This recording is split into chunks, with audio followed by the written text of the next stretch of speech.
నువ్వు ఎంత అన్నం తింటావు? ఈరోజు 10 కిలోల బియ్యం వండాను, ఎవరికి పెట్టకూడదు, నేనే తినాలంటే వాడు ఏమైపోతాడు. అందుకని లేదండి 10 కిలోలు ఉట్టి అన్నమే చేసుకుంటానా, నేనంత తెలివి తక్కువ వాడిని కాదు, 1 కిలో పాయసం చేశాను, 1 కిలో చిత్రాన్నం చేశాను, 1 కిలో ఇంకొక కొబ్బరి అన్నం కలిపాను, 1 కిలో పప్పు చేశాను అంటే అన్నీ కలపొచ్చు. కానీ అదింత ఇదింత తప్ప అంతా తినలేడు మానవుడు. ఎందుకంటే ఆహారము ఎంత కావాలో శరీరానికి అంతే ఆహారం. అన్నదేవత లోపల ఉన్నా బయట ఉన్నా ప్రమాదమే. అన్నస్వరూపిణి అన్నపూర్ణాదేవి అంటే మామూలు విషయం కాదు. మీకు వచ్చే రోగాలన్నీ కూడా అన్నాన్ని బట్టి, నువ్వు తీసుకునే ఆహారాన్ని బట్టే ఉంటాయి ప్రధానంగా. అందుకని నిత్యానందకరీ అన్నాడు.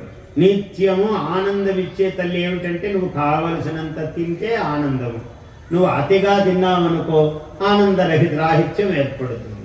బలిరు వ్యాస, ఇవన్నీ ఇటువంటివన్నీ ఎవరు చెప్పారంటే వ్యాస భగవానుడు చెప్పాడు. మనకు ప్రతి అక్షరము వ్యాసోచ్ఛిష్టమే. ఈ ప్రపంచంలో మనకు వాంగ్మయం ఏదైతే ఉందో అంతా వ్యాసుడే. ఏమి తక్కువ రాశాడు ఆయన?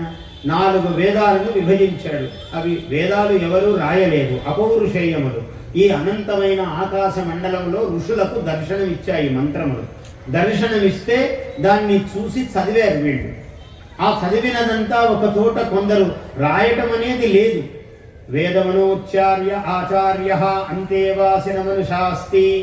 గురువుగారు చెప్తాడు, శిష్యుడు పలుకుతాడు.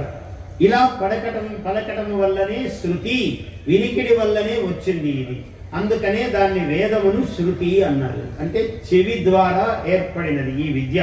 ఇంత గొప్ప విద్య. ఇప్పుడు మనకు అంత ముద్రణ సౌకర్యాలు వచ్చాయి కాబట్టి ముద్రిస్తున్నారు కానీ వీడు బుద్ధిలో ముద్రించుకోవడం తగ్గిపోయింది, ధారణ తగ్గిపోయింది.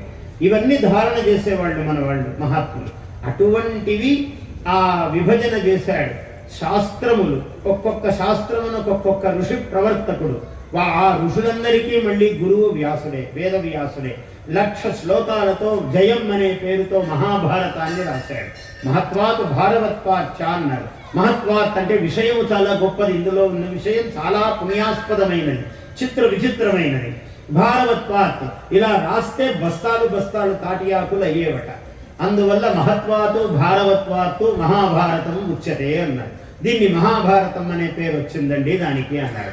అసలు దాని మొదటి పేరు ఏమిటంటే జయం. Please subscribe to our YouTube channel. Like and share this video.